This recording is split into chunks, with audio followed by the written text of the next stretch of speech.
down at the hairdressers and having no idea if they could actually work with your hair, whether they would damage it, maybe even make it fall out. Well, that is a scenario regularly faced by black actors in the film industry.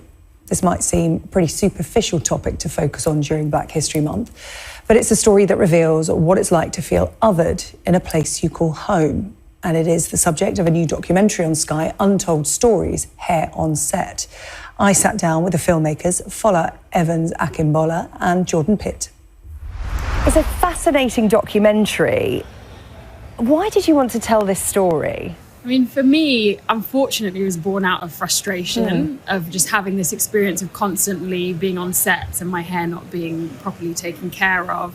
And I knew that it was an experience that so many other actors with textured hair were going through. But then it was really just about being curious about, like, what's going on here? Like, why is there such a big knowledge gap? And I knew that it didn't have to be the case, because when I go to my hair salon in Shoreditch, Curl Talk, when I sit in that chair, I feel amazing. I feel like I'm being taken care of. So I was like, why isn't that happening at work? And we really just wanted to explore, like, why is that happening and what can we do to change that? Jordan, as a filmmaker, what interested you in this?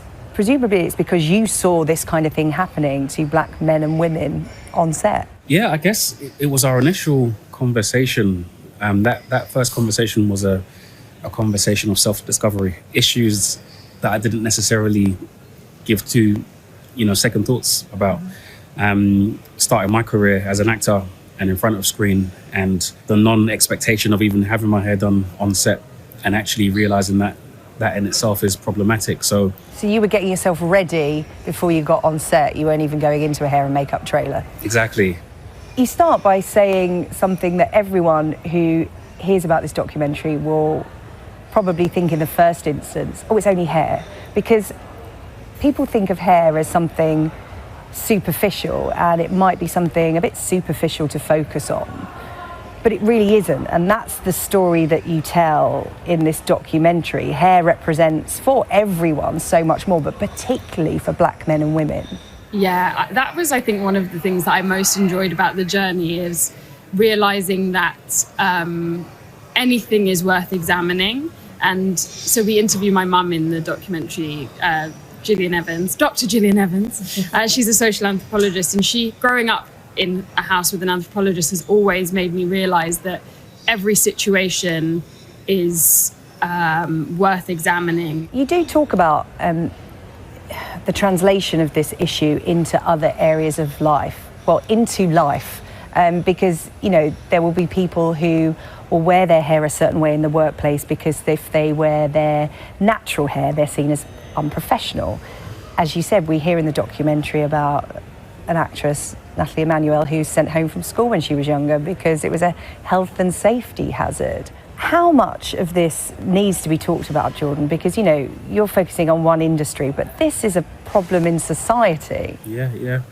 And I think although it focuses on the entertainment industry, I think it naturally transcends to all different industries and can be relatable. And, the main thing about the documentary is that it can start those conversations.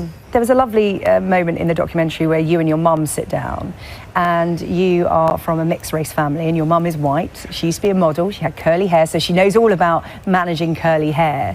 But she went on a journey of discovery with you, because yes, your hair is curly, but it's Afro, and that's a whole different, aspect of hair care. And that will resonate with so many mixed race families up and down the UK in terms of a white parent, even a black parent, not knowing what to do with their child's hair and being embarrassed or awkward to ask for help. Yeah, even hearing you just sort of say that makes me a bit emotional. I think because it's something that through the making of this film, I've realized is really important to me, that it's to embrace the uniqueness of being from a mixed race background. So I really hope that anyone out there, but especially, mixed race families out there, can kind of find something in this documentary and see that there's a learning journey to go on with it.